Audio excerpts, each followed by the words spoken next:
Hello and welcome to the last portrait painting workshop. So we've only an hour to finish this now. So I'm going to be lashing along. So there'll be no big chat at the beginning. And I've also got my palette, few colours out on it already to save time. Because look, I've a lot of work to do. Now I've done a lot of work last week on the face and bits of the body, but I still have things to fix up, corner of the mouth and eye. Some of those, the eye will get fixed hopefully when we fix up this wall behind her. But loads of the background is still to be done, loads of the arm, and you'll get the resources if you want to work along underneath the video in the description area. The links to the other three parts of this are underneath, and so is the link to the lovely Bruno Salvadori photo that we're using as a reference. And that's on Pexels, which you don't have to sign up for. You don't have to pay for the photo or anything, but you can tip the guy if you like. Okay, so let's get going. I promised I wouldn't yak too much. So let me have a look at. I have the photo in front of me on the screen, right? So it's going to be better than a printout for me, I think. So what I want to do first is I want to just fix up that eye bit while I'm here and decide on the color of the wall for certain. And I'm letting the purple underneath show through and using it a little bit. But there are certain bits that I don't want that color to show up in. So I sort of overpainted the face slightly into the background and then worked back into it to correct it. But I did a little bit of work off camera because look what happens when you go in very fine, this sort of thing, which you don't want to see, do you? No. So that's why I did a little bit off camera. But the basic thing of how to go about it, you should be able to figure out from videos. And although I'm doing my best to get this finished in the hour, if I don't get it finished in the hour, I promise I will finish it today. And I'll put it up on the community tab, which I always make good use of because the community tab is very handy for any kind of um, posts and images and updates on where I am progress wise on things. So I use it like a little kind of a mini blog and I love it. Now, as you can see, the kinds of pencils I have out include this one, which is a rigger, and I like these so much that I bought three more of them the other day. They're very handy for details, and it's a simple than that. So it's grand to use with acrylic or gouache, and can be used with oils. It's not too soft, you know. Okay, so I'm going to go into this area and get rid of some of the purple. I'm going in fairly thin in the area. I just don't want it as purple, but I want some of the purple there, you know, that kind of way. And I'm using it kind of semi-watered down.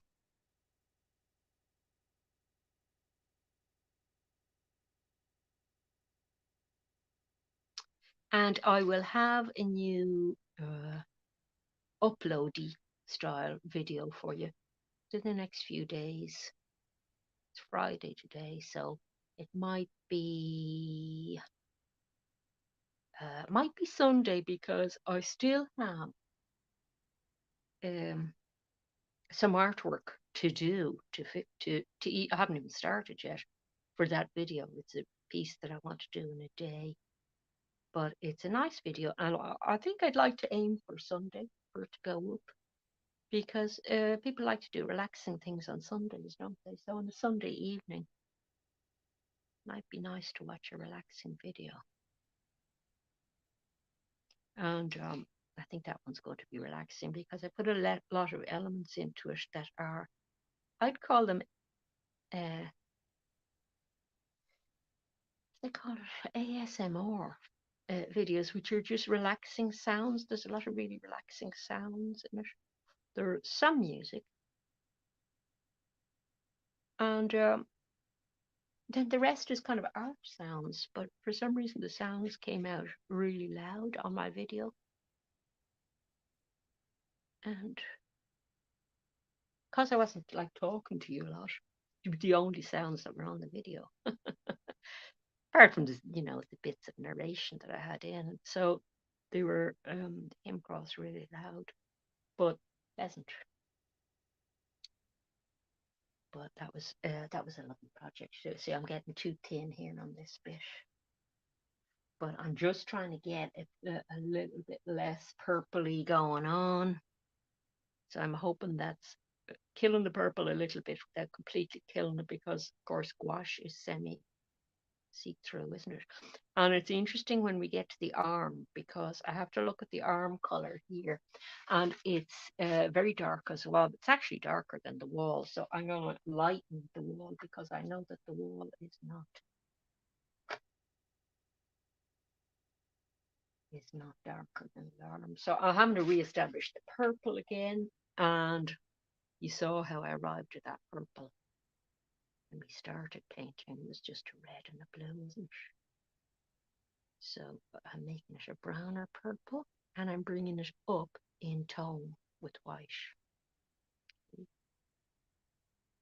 So it's basically the same kind of tone, or same kind of color, but just higher tone than it was.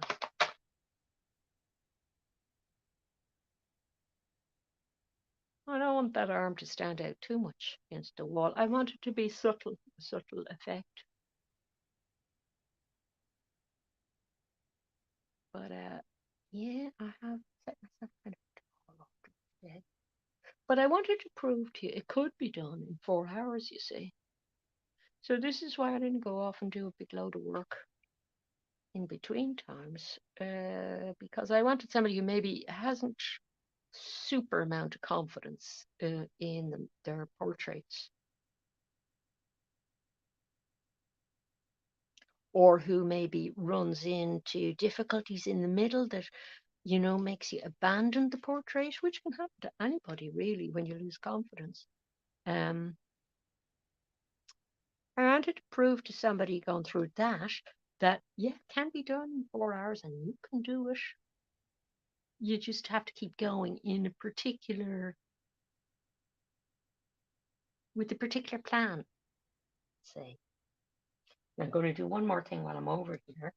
I'm going to put in a grey because it's going to have kind of a building behind here, and that can be easily made into a grey by the addition of white and a bit of blue.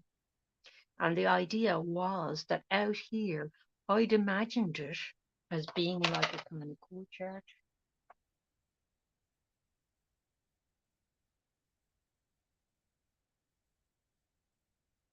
with a building in view across the other side of the courtyard. Now, one could do the little tape trick here. Remember last week, if you watched last week, you saw me putting some sort of washi style tape on to get edges. But because I'm so rushed this week, I'm doing a freehand. But take your time doing the thing by all means. You can suit yourself, can't you, about how long you want to take over it. And I don't like hurrying things or encouraging other people to hurry things. It's just that I know how busy people are and how easy it is to be halfway through a project and then not to find time to finish it, and you end up with all these things half finished. I mean, I'm guilty of this as well. Um, I find it very hard to get back to paintings to finish them sometimes, and if I get too many paintings going, I'll have little jobs to finish in paintings. I didn't get that perfect. That'll have to be gone over again after we get the line better. I keep moving on in projects rather than going back and finishing things. But I do go back and finish most of them. But I tend to keep track very much of, well, okay, what piece needs what done to it, and don't start a new one because you've got too many things on board. But it goes out the window, doesn't it? When you see something really nice you want to paint, and you have to paint it right then. And some of my paintings take longer than others. Okay, so I like the grey. I'm going to match the grey up here on this side of the painting.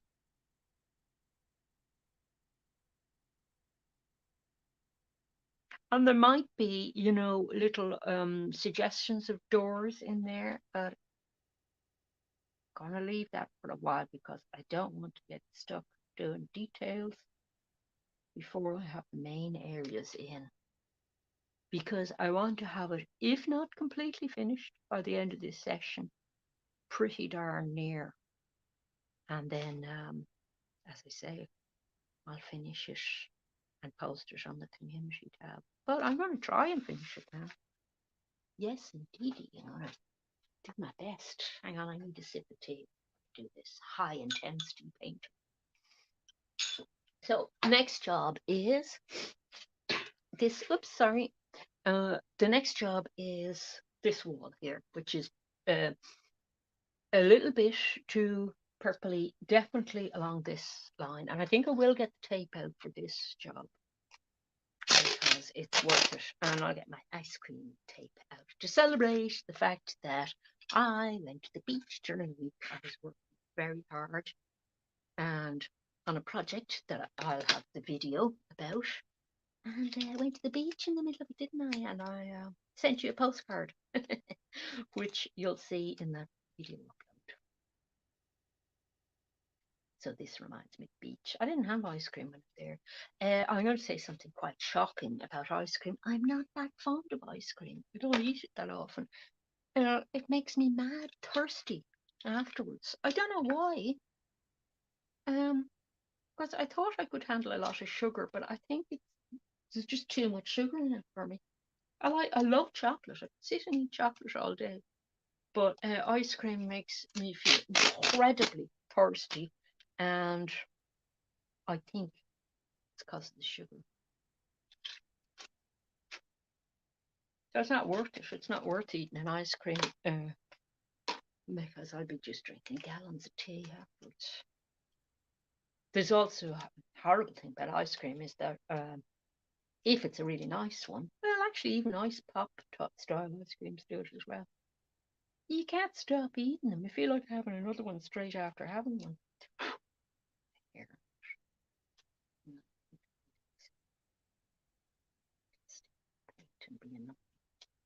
This is actually a better tape than the one I was using last week. It's less sticky.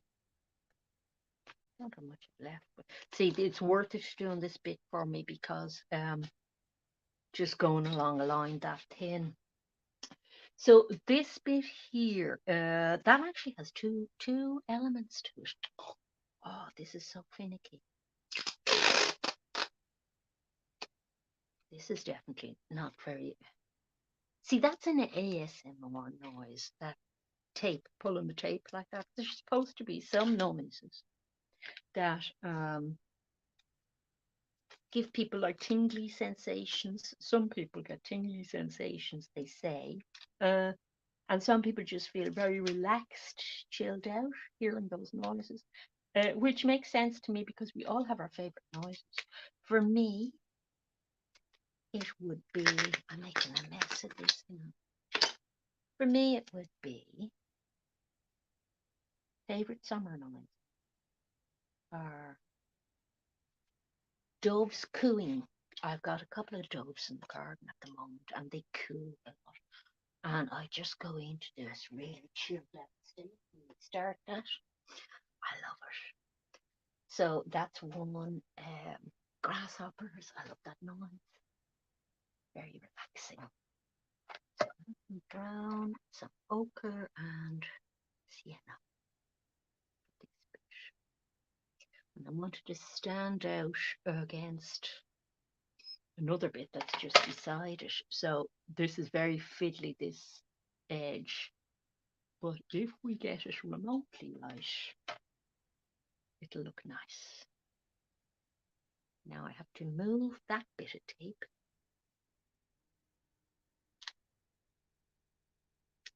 And you see the way that comes off a lot easier than the last one did. And I'm moving it across on top of the bit I just painted, which seems weird, but there is a darker where the window has like several 2x1s, I call them. It has several bits of wood, and they go out and back.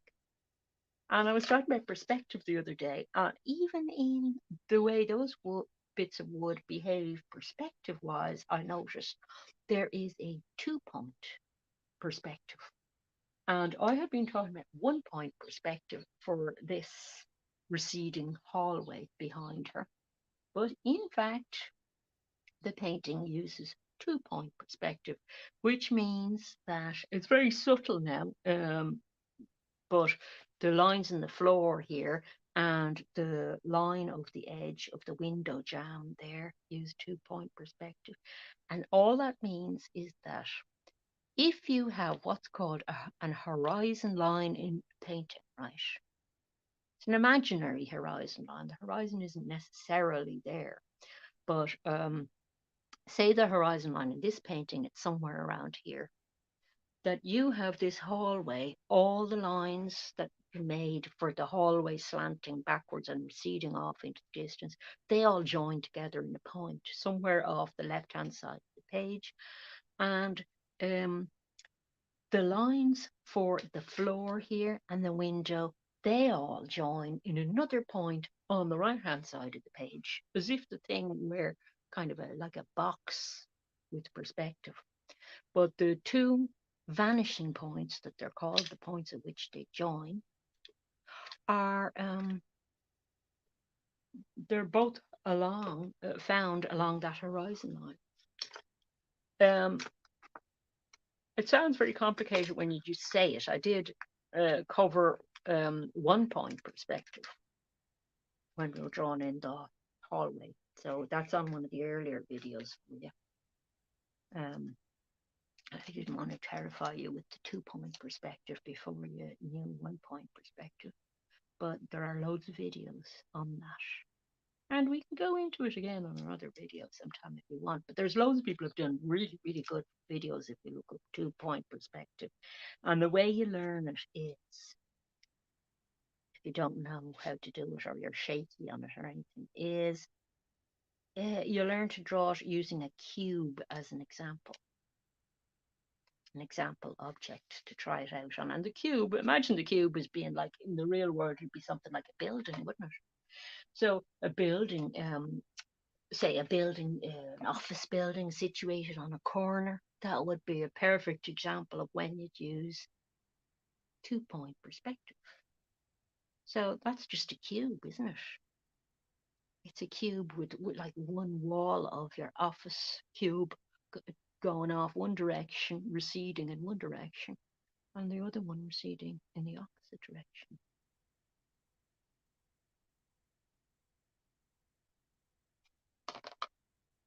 Let me just check I'm still live, because my computer, yeah, I am. My computer's so full at the moment, and my phone is so full, and I keep clearing it off, but I keep getting messages constantly saying, "Oh, you're running low on space, you're running low on space." So, fighting a losing battle constantly. Okay, here we go. Now this line here is not part of the window; it's part of the wall. So it's going to be. This is going to be a gradient blended out into another color. So it's just keeping track of where you are, really. Yeah, I wanted it darker than the window, so that is a little bit darker. Sometimes with gouache, when it dries a different color than I'd put it on as, but like, and medium does that for me, so, you know. shouldn't really complain about it. Okay, so can you see how we got one bit of a wall going? And I have a few different paints out because, or brushes out, because I wanted to show you like different brushes for different jobs. This one, for example, is you would tell from the shape of it, it's better one for kind of edges of things, and it's like a big version for covering big spaces. But I'm gonna just do a little bit on that edge.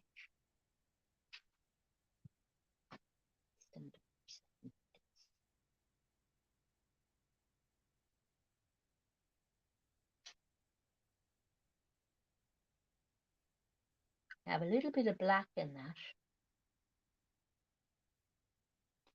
I'm just not bothering going back in tape. Now you see, you can go that way with that kind of a brush. Fairly handy for doing edges. But actually, I don't know if I want black on. Now you see, if I'd drawn the whole thing by hand, I'd have a lot of that one. So I'm using this brush two ways, if you look.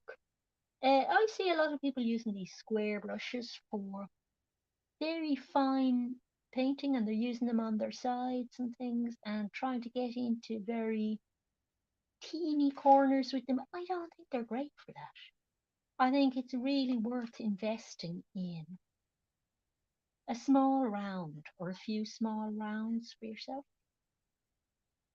Definitely for portrait work, in which there are all kinds of little corners, like little very fine parts of um, eye corners and nostrils and things like that.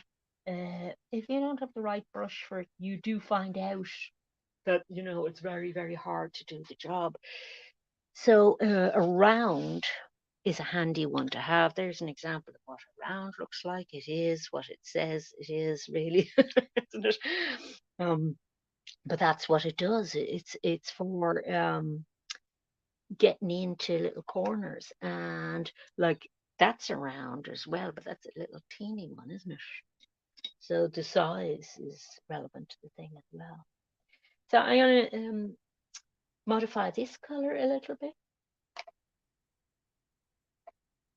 And we're keeping the purpley feeling, but just kind of, I'm wanting to blend in with that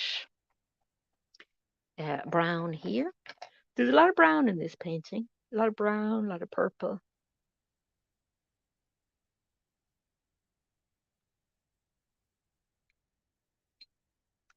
And I want to keep it that it's not mad purple, but that it's not, the color isn't as dramatic as what's happening in the face, that it's a lot cooler and more neutral. So that kind of color there, you see, I think is nice. And of course, we have the lines in already.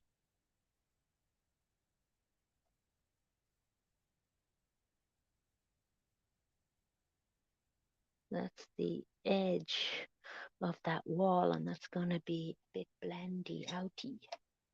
And because it's gouache, you can water that down a bit. And you can even water it all the way down to being like a watercolor thing. So this is where it gets a bit more subtle, because some of our original lines from the tracing are gone now. And once that starts happening, you'll see nice subtle little things happening that you'll like.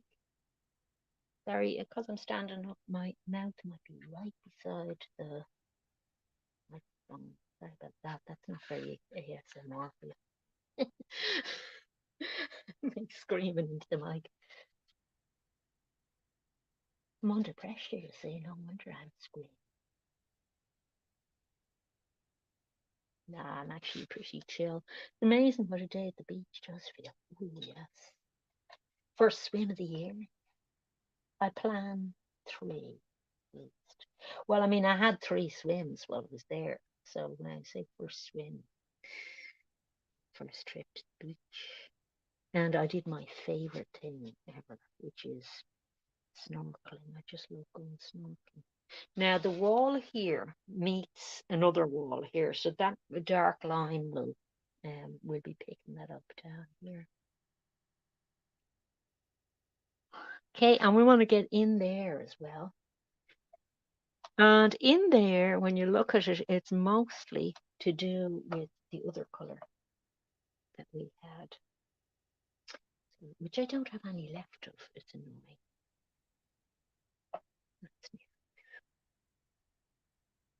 And you see how that's not, it's okay for getting in there. Any smaller than that, I wouldn't have liked trying to get in there.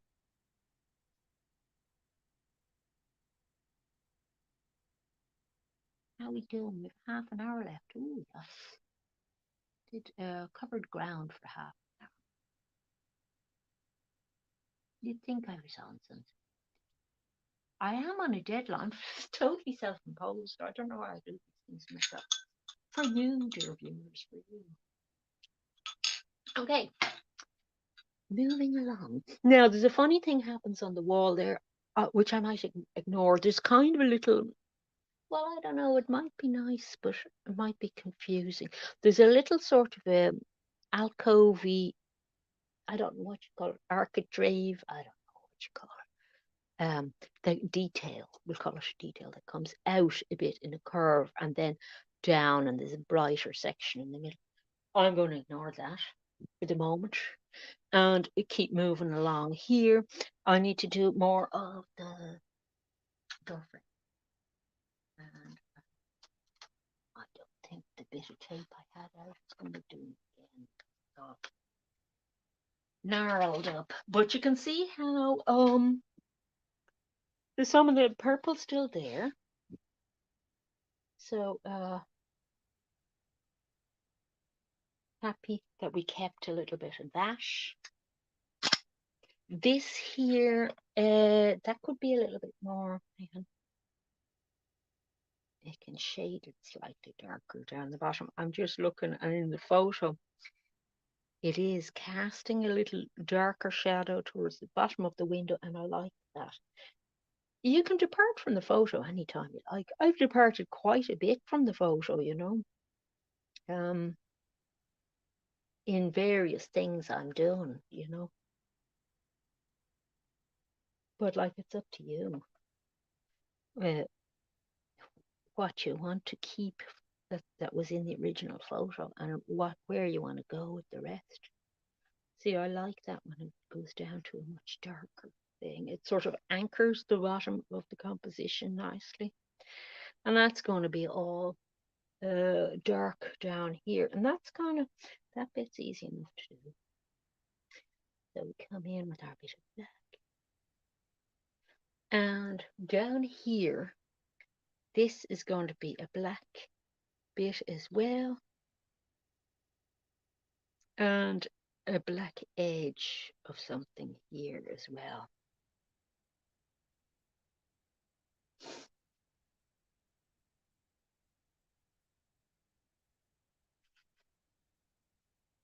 And actually, I have too much at the bottom of the painting still. Like something like that would be framed. I could paint over that in white acrylic, but something like that would be framed, so that bit would be hidden anyway.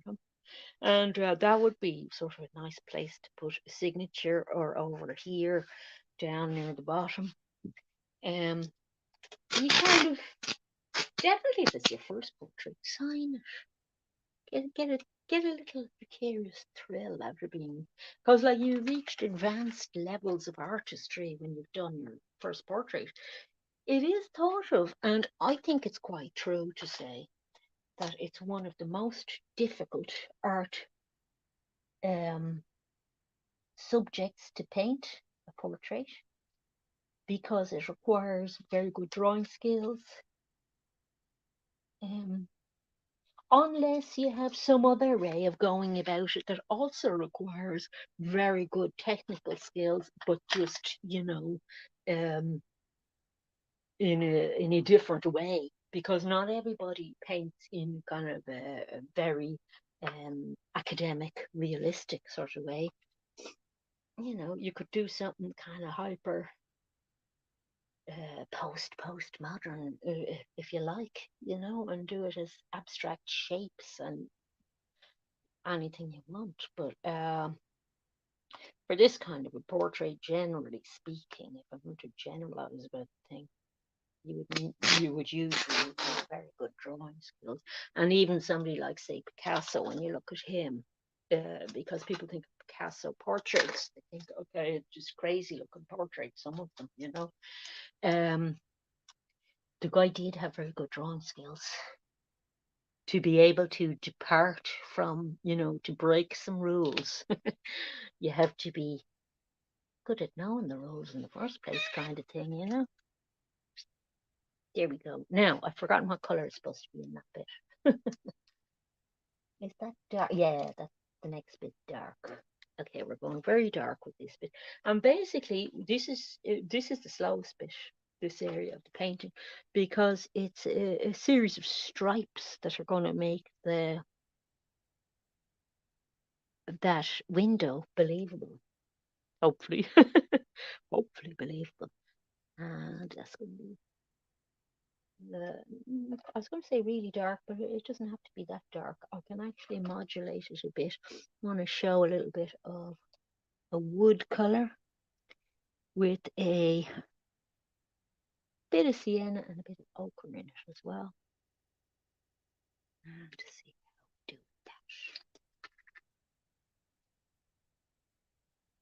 See, you do get a nice strict line.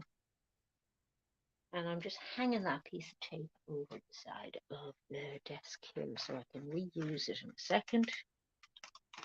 I liked that tape.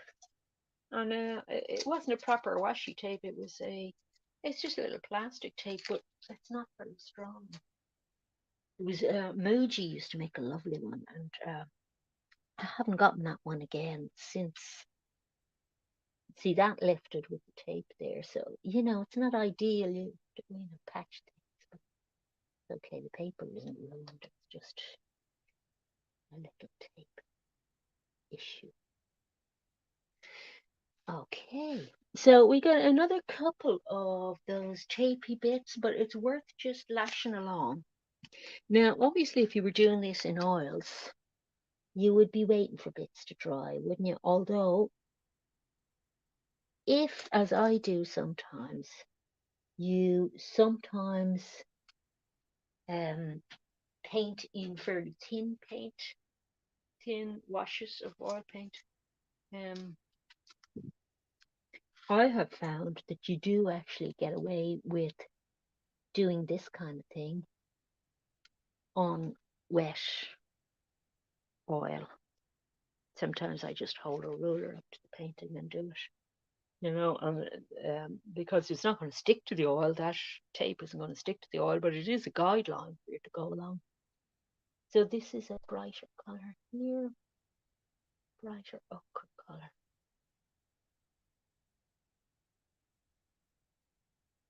With some sienna and a bit of brown in it. So this is kind of, this bit here are the sort of window. I don't know the names of these kind of window frame, for the inside of the window. And then the color kind of changes slightly, I've noticed, when it goes outside the window and becomes a lot more cloudy and a very much brighter tone. So I'm going to try and get that tone in. So I'm laying this down to that bit of red paint that I just put down. And I do have some lines down here. There were some lines on the outside part of the window, but I'm not worrying about them too much because they could actually go if I wanted them to go. It's outside, the outside frame is kind of a bit, has a bluey cast to it, but it has ochre as well and is much paler in tone. So, you know, we're keeping some of the purpliness, but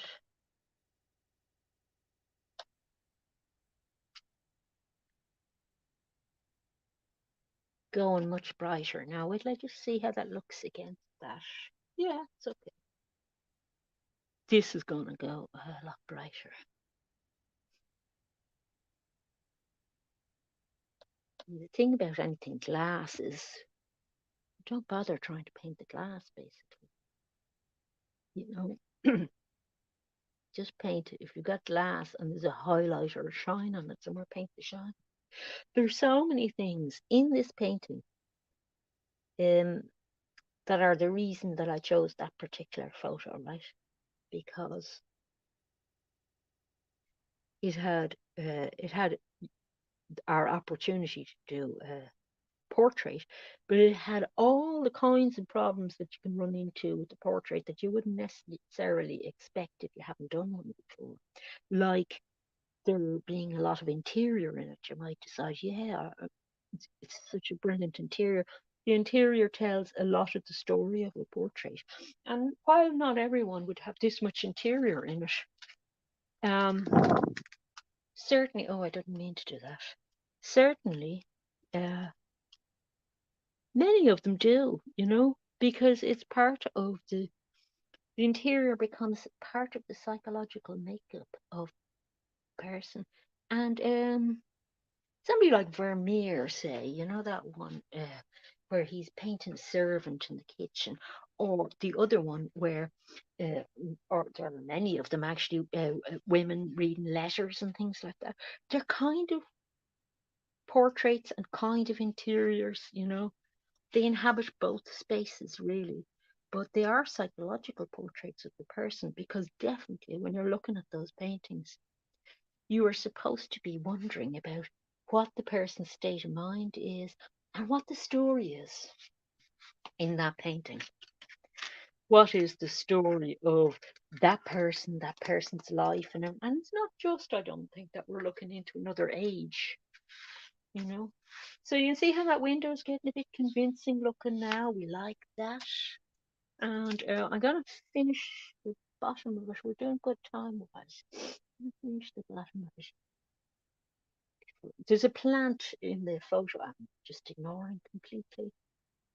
I think he probably left it in because he wanted to break up that space.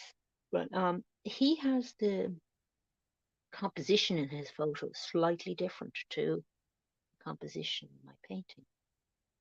So I don't feel I need that to break up the space. And I'm not really bothering with the tape for this bit, but I am trying to follow some of what was. Now, there are actually two more bits inside that frame, which I haven't really painted. I'm being a bit generalized with this here.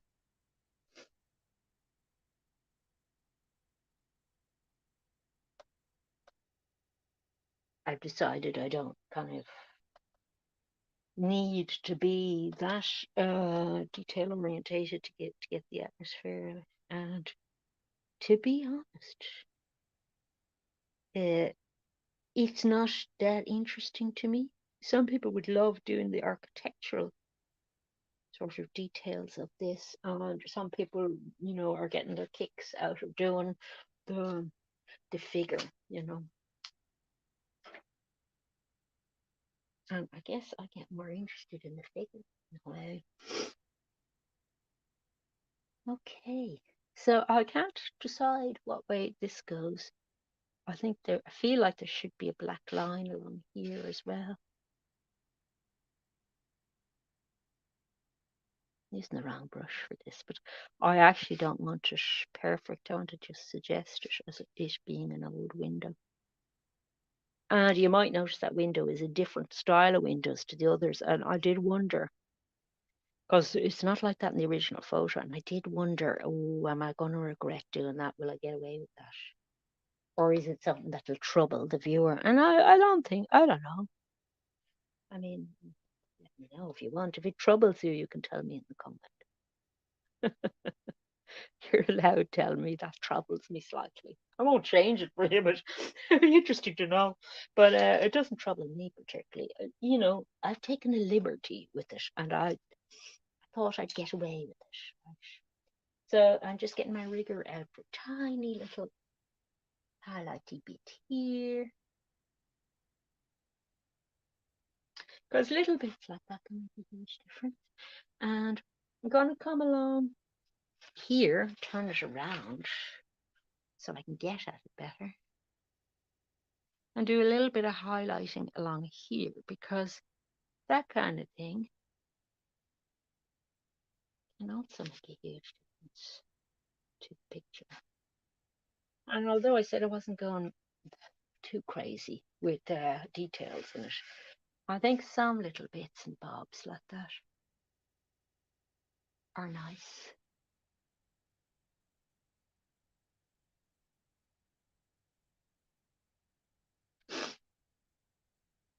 I have a runny nose.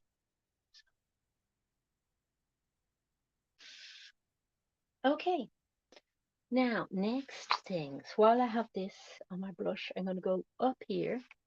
And it's weird, isn't it? Because I'm kind of avoiding her completely. But I want to get a lot of this work done because I know I'm going to get very interested in doing her and I don't have much time left to do her. So it's like I want to have all the pieces in place before she goes in. You know, the bits of arms and some of the colour still to go in, you know. But like you can see it really shaping up now, can't you? Haven't got the doors in there yet, but we might suggest them, you know. Now we're not are we on the same perspective here? Yeah, we could be. If that was at a right angle to the first bit, we could be at the same um you know, if that was gone that way and the courtyard was all right angles. Yeah. In fact that would be something I should have if I was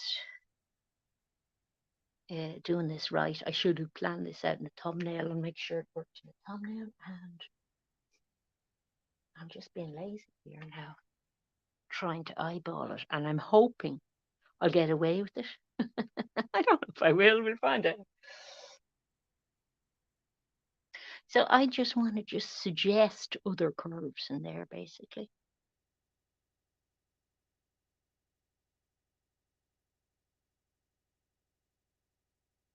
And those other curves are kind of like other windows or doorways or something. I don't know. I was actually bringing them down like they were doorways, but they wouldn't. They'd be windows. Of course, not every in a building, not every side of it would necessarily look the same, but you don't want to do something that the viewer of your painting is going to be asking so many questions about the background that they have no interest in your. I would like to bring those down to the ground, though. Can you get away with that? No, I don't think so. I'll tell you what I'm going to do. I'm just barely suggest them.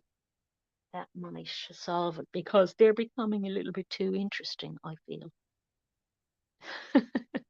In terms of potentially dragging the viewer's eye away from what's happening in the foreground. They definitely take some of the oomph out of those curves, you see. And I have to figure out whether I like it in relation to the hair. You see, if I do that,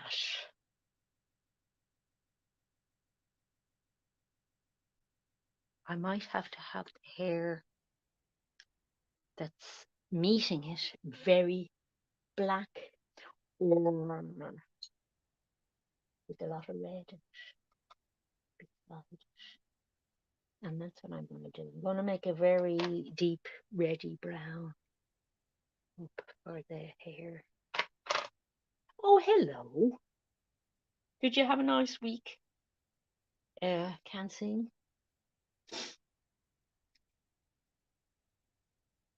Oh, you're energetic, in a nice energetic mood. That's great. Supplements are so fantastic for energy. Um, I was listening to somebody talking about something they were taking for sleep supplement for getting energy. And I very rarely hear people mention this, but I find valerian root fantastic for sleep, for helping me sleep and for a very relaxed kind of energy during the day as well. Apparently, it doesn't work for everybody though. It's like a natural supplement, you know. But not everybody it works on. It's funny, isn't it, how individual all our bodies are, and you kind of have to listen to your energy vibes as well, don't you? Um, I had a very busy week art-wise. I was really on a roll and I was having a great time.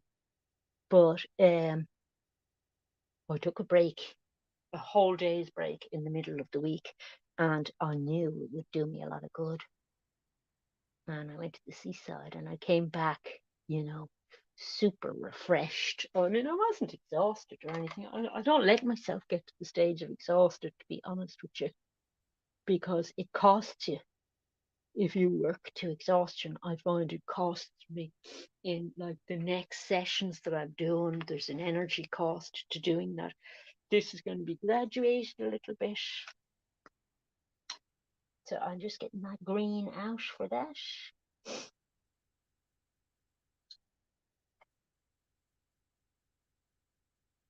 I still have black on the brush, which wasn't a good idea. Um, but I'm not. It's making this not as vibrant a green.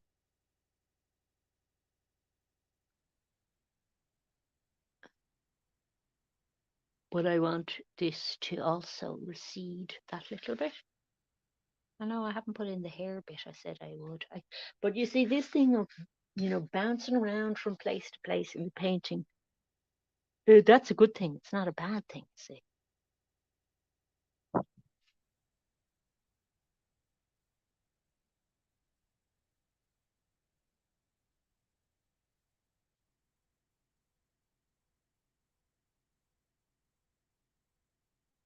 Here we go. And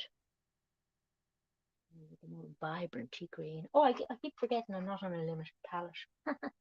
So I'm going to dip in here and get a really zoomy green. That's a ready mix job, but I'm mixing it in with green I already have there, because some of the ready mixes actually need to be slightly toned down in order to keep the harmony. And for the harmony of this painting, I don't want to have too many vibrant colors. And if you look, I've only really got two very vibrant colors. And what are they? Red and green. So have a look here. Red, green. They're opposite sides of the color wheel, aren't they? Complementaries. So you get a very lively energy color wise, which is appropriate. We're speaking about energy.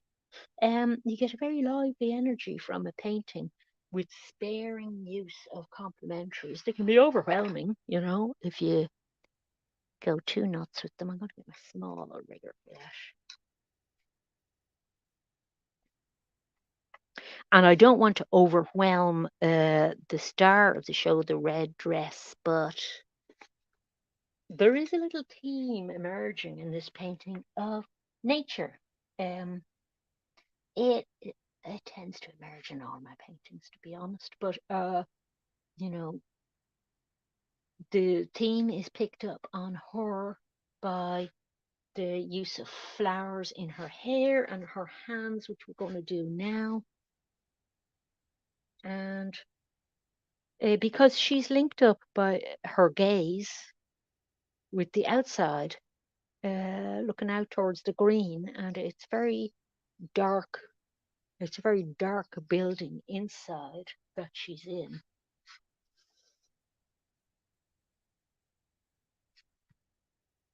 So you can see how like it's starting to work when we get this color in here to be interesting too, because I was planning that color to be a continuation, kind of a deeper version of what's happening with her skin color. And I just want to have a little bit of contrast here.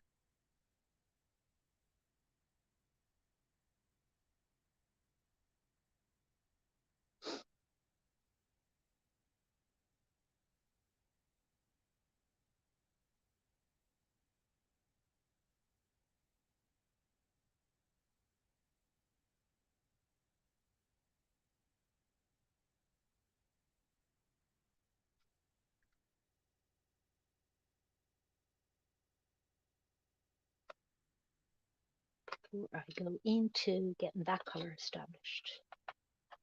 Ooh, we have 7 minutes left. I'd like to at least get all the colour down, and then if I'm doing any more to it before I post it on the community tab later today, um, it's that it's only kind of fiddling around bits. Okay, so we're going quite brown on this, and I'm going to let some of the purpley show for those little lines in the kind of, it's supposed to be like tiling, flagstone style tiling.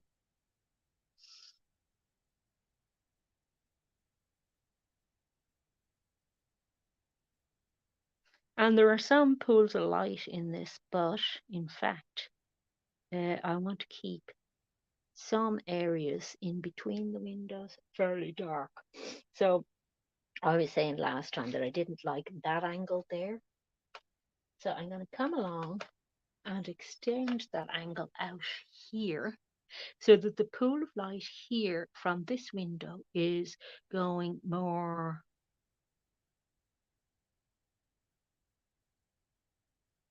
that way. And we're going to do the same for the next window. You see, this pattern here was kind of throwing me off a little bit looking at it. Throwing me off putting the light in the right place. But really, you're just extending, and you're supposed to be extending that back. That would meet the second vanishing point for you. That lighting would have to respect the vanishing point as well, I think. I mean, you've got the other factor of where is the light coming from, And yeah, actually, that wouldn't have to respect the vanishing point because depending on where the lighting is coming from, that lighting is coming from the front. So it might be, that angle is wrong really for that. For that, it should be more back that way, probably. I don't know. I'd have to kind of go backwards and forwards and look at it. It's not, um, it actually looks straightish in the photo, but it doesn't look right in mine straight. So, like, don't know why, but life is full of these mysteries that what you see in a photo and what you see in your mind are, just different. They're just different, man. Okay, so I'm going to do her hand and some floral kind of stuff happening as well.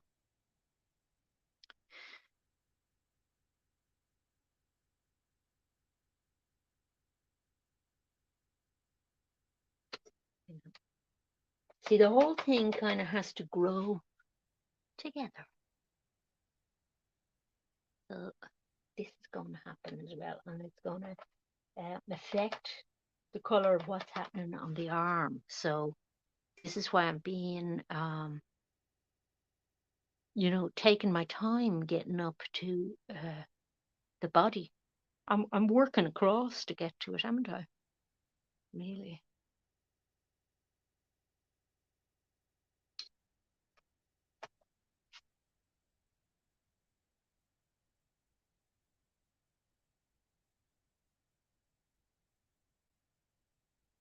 And I've lost some of the pattern there on the floor as a result of trying to get the colour down, but not. That could be a messing around doing it afterwards kind of job. But you can see what I was at. You see thinking beyond it, so to speak. So that relates to the windows. And that one has to relate to the windows as well. And it's all fairly dark except for a few like little bits of light that kind of run out towards the edges. So that would take a little bit of fooling around with that side to get that right if I'm going to put a pattern in with it. So, but that will be afterwards because I have 4 minutes left to approve. This can be done in 4 hours. But I mean, I fess up because didn't I say last week that on the community tab I posted my confession that I did do more work on the face after the live stream ended. And I had to, because I get my head in so close to the picture when I'm working on very fine little details of things. That like you'd just see a big head if I did that in a live stream. But I tried to do as much of it as I could do while I was here on the live stream. So this arm, it has a lot of warm color in it, but there's also cool color going on. And sorry, I'm just putting in the dress color as well. That's very dark there. So the purple is still doing its thing, in other words, even on the arm, but is getting modulated by that, whoops, by that brown.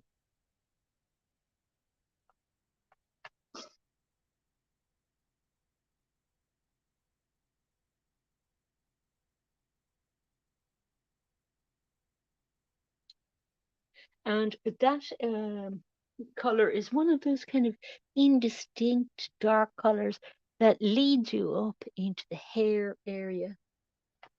So you have to decide how dark you're going with that and what tone it is and everything.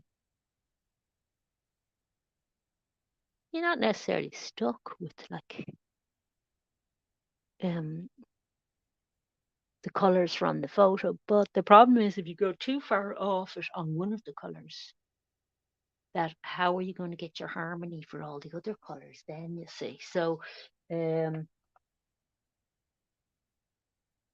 it can be very hard to keep on track if that's the way you go with things.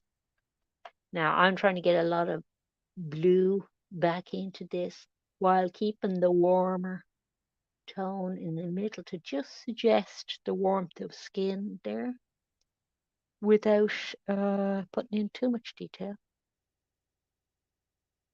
And I'm happy enough with that color. So even though her hair is very dark color, it's a changing tone a little bit in different areas. There aren't kind of very strict outlines on it, you know. So there are very subtle modulations of tone going on, in other words. But although it's all a very deep tone over here, it's got that bluey, purpley cast on it. You know what I mean?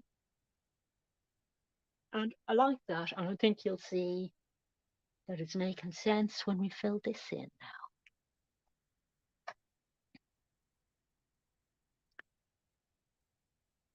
Because this has that bluey cast as well, doesn't it?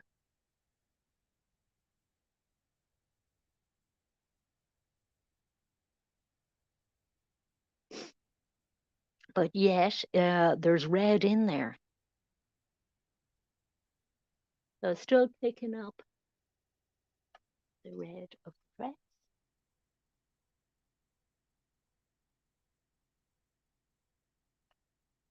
And we want to mark it down. So we've gone a lot darker on that. But the purple hasn't completely gone, has it? You know, it's still showing through at points. So using that purple was incredibly helpful to us. And there's a lovely bit in here that I've been looking forward to painting. And that is a little tiny bit of light peeping through from the background. And little things like that make such a huge difference to the feeling of the composition. I just think a little detail like that just brings you around that kind of edge. And oh, I'm glad you think it's pretty. Well, we had a lovely model, didn't we? I have to say. Now that I don't know that bit makes as much sense as I wanted it to, and I don't know. Can you see? I'm putting a little love heart. That's the hidden secret in the painting. It's a romantic theme, isn't it? Anytime you put a pretty woman in a picture, it always ends up a romantic theme. But it's it's just the shape that bit was. And I said, yeah, we make that into a heart because it's actually a little bit like the sort of photos that women get taken before they get married or some big event in their life. And they want to look really pretty in the picture and all this. So, but this lady also is holding a flower, which is kind of a rose, is kind of a symbol of romance, also a symbol of beauty. So it could be about that, but the heart is a kind of a reference to heart on your sleeve or romance in some capacity, you know, whether it is the viewer or the person being painted, that is the question. Because a lot of this is another thing about portraits, traditional academic portraits. A lot of them were painted like kind of little. They were supposed to titillate men. I mean, I don't like to kind of um, be crude about it or anything, but when you actually kind of understand um, the intentions behind some of them, you kind of go, yeah, it doesn't really tell me much about the women, you know. And I'm not saying that this one is, I picked this one because it doesn't do that very much, you know. It actually is very restrained in that department. But for academic portraits of women, uh, sometimes they were supposed to be. It's a bit like fashion plates today, isn't it? You know, you know they wanted to look sexy and you know desirable and everything, but women were also ownable objects or um, status symbols, or you know. So there's this kind of weird property thing goes into proprietorial feeling goes into some academic portraits that when you look up portraits of women from the same periods by women, you do not get. I find that as a woman now, and that's my personal opinion. But somebody like Vigée Lebrun, who's a female painter, I think of the, I don't know if it's late 17th or 18th, early 18th century, French painter. She does such sensitive portraits of women. They're so beautiful and quite different from um, some men's portraits of women. Think of somebody like, well, he wouldn't be great for portraits. It'd be more kind of women frolicking and things. Somebody like Fragonard or even Watteau, you know. Women are sort of gambling about aimlessly, not doing a whole lot.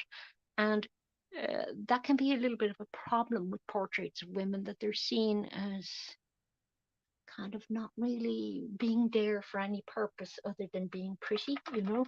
So watch out for that in your portraits. You sort of watch out for when you're painting people. You go, well, what am I saying about this person? Am I looking at them psychologically, um, analytically at all? Or am I making assumptions about the person, you see? Because you are going to be making some assumptions. But once you realize you are, you can sort of limit what kinds of assumptions maybe you're making. I don't know. Uh, maybe I make too many assumptions about people. I don't know, but I try not to in portraits. I really try to very hard with something from a photo. You see, uh, I don't know this woman at all. I don't know anything about how she moves, speaks, what's in her life. Nothing, you know. So I don't when that's not available to you, it's going to make it a little bit more difficult, but it's unlikely because I just don't see women in that way that it's going to turn into, you know, a glamour shoot or anything. And I did think she had such an interesting face, and I liked that it was in an interior in which the interior itself told part of the story. So the story was very much that it was a sort of frozen point in time. To me, that's what I got out of it, that it's some sort of interesting frozen point in time. And for me, because of that, I sort of imposed a time that I wanted it to be set in upon this modern thing. And you can do that in portrait. You can do what you like in a portrait, you see. Uh, I mean, you know, if it's a commission, your sitter is not necessarily going to like everything you decide to do, but it's your painting. Okay, so you see how that's getting a bit more subtle now. And I'm going to put the flowers in. And then, because I'm going over time by 7 minutes, I'm going to, once I have the flowers in, disappear off. And I might do another, I don't know, half an hour's work on it. But I did get it to enough, near enough to completion, um, for you to see what I was at. Yeah. So I hope that everybody enjoyed the workshop. I love doing it. And I hope you got something out of it, and that me yakking away while I was doing it was about something that was in some way useful, that you picked up something from it, got some sort of ideas that you thought, oh yeah, that's not a bad idea. And hope you have many happy portraits ahead of you, because it is a wonderfully interesting thing to do. It really is. You know, people are so interesting, and wondering about people, thinking about people, reflecting on what people are. It's all interesting stuff, isn't it? Oh, I never said hello to you either, D. Kearns. Oh, good. I'm glad you like how the purple looks. Yeah, see, I had to, that was quite a big decision in advance, wasn't it, putting in purple? But part of you does see the finished painting. You just have to be prepared to let go of that vision if the vision isn't serving you well.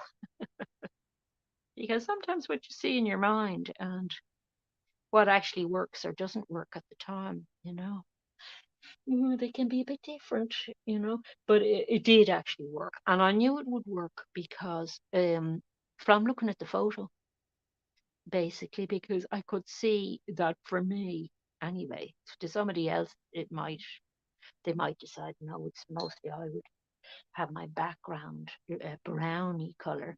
But for me, I was going, no, I like that kind of blue, purpley tones in it. And although I kept painting out those tones a lot, um, I kept enough in for them to make sense along with what's happening. And in bits here, like, they helped with that kind of weird bluish mid tone that was happening in the painting.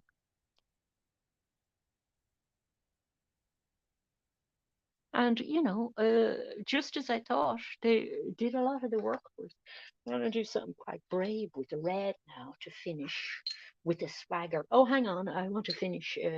Which swagger will I finish with? Oh, I'll finish on the flowers, but another swagger I'm going to do. And there is that is a portrait joke, because there's such a thing as a swagger portrait. Somebody like Sargent, who we were talking about a bit, was famous for swagger portraits. And I don't really do swagger portraits just because I don't have my swag on as much as somebody like Sargent. But look, I got a bit of a swagger on because this is a very warm red going on.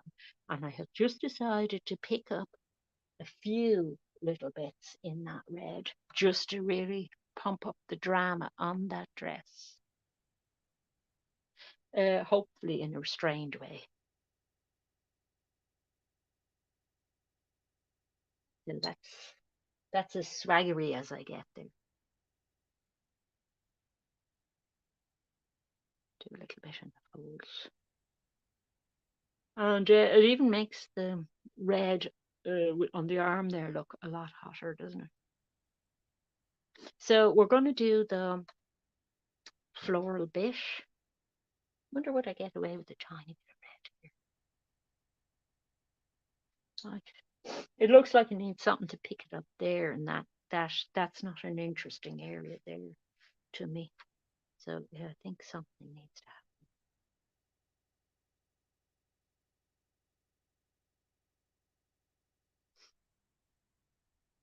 And I did point out last week that I'm doing the hand colors a little bit different, or the hand position a little bit different from how it was in the photo. If you're wondering why my hands don't look like the hands in the photo, that is why. Sorry, folks, I know I'm going a bit over. I can't help it. I can't leave her like this. I want to get it to a certain stage before I go. Okay, so and you see this thing of doing the bit of red around the edge of fingers. That can be very effective at conveying the warmth of skin because your hands have an awful lot of little capillaries in them and things. And it also draws the eye in there. So sparingly, I suppose, is the key to that. Now we're going to do more swagger. We're going to get our Fantin Latour swagger on now because it's time to do flowers. And the flowers are just guesswork, which is very naughty of me because I don't have any references for them. So at a different time of year, I could have had references for them, you see, but the only roses I have in the garden at the moment are a pink one, and I don't want pink. So we're going to come along with what brush would be nice for this. Will I use my rigger? Yeah, maybe. I don't know. I get nervous about the roses. I want the roses fairly white, but a pinky white. But that does not necessarily mean that because they're in shade, you see, a lot of it is not going to be that pink. So we've got the purple helping us a bit. But this is why I'm a bit nervy about it, because it has to be done with a swaggery touch. And I'm going to get some there as well.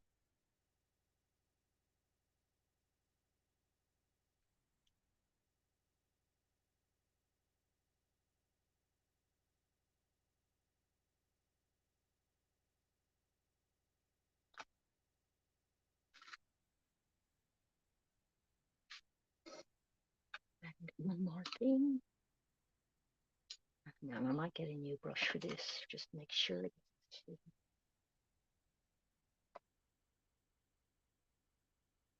Amazing how much colour can go into just a tiny little, tiny, teensy, tiny. Just want to do a blendy.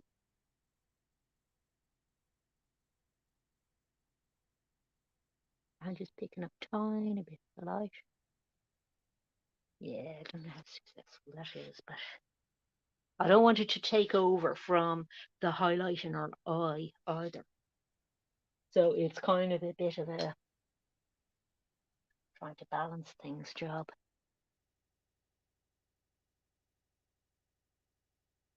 And not forgetting that there's a purple going on as well.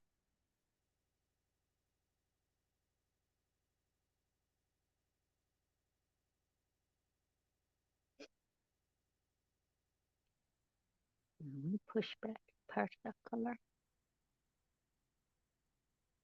and pull another bit out.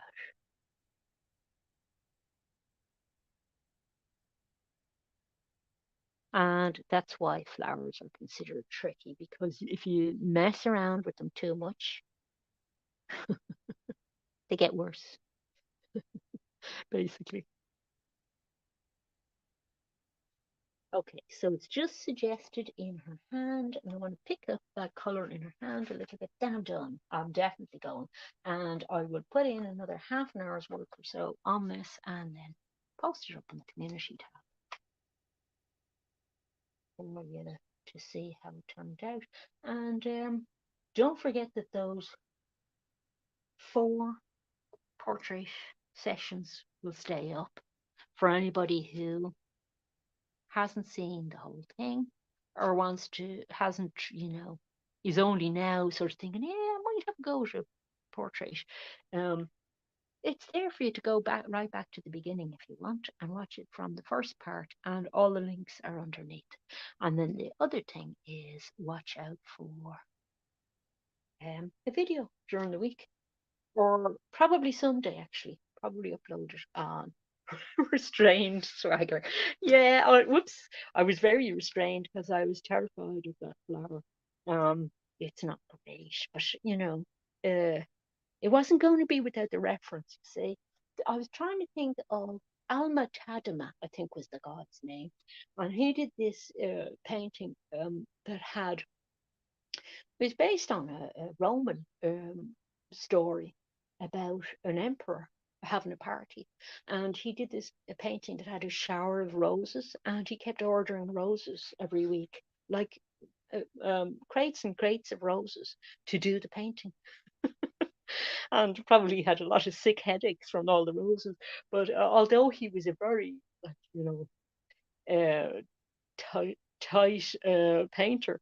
It's an amazing painting. So Alma Tadema, look up him and Emperor's Party Roses and see if you can get it. So my roses didn't arrive in crates or anything. They just came from my imagination. So please forgive. It's always better when you have you. But there you are. Your portrait will be even better if you're somebody watching who wants to do a portrait. So it's doable, and it's doable in 4 hours. Or, take as long as you like. All the links are underneath that you need. And I don't know what we're doing next week. Decide during the week. But thank you for dropping in and keeping me company while I was finishing painting it. Take care and have a great week.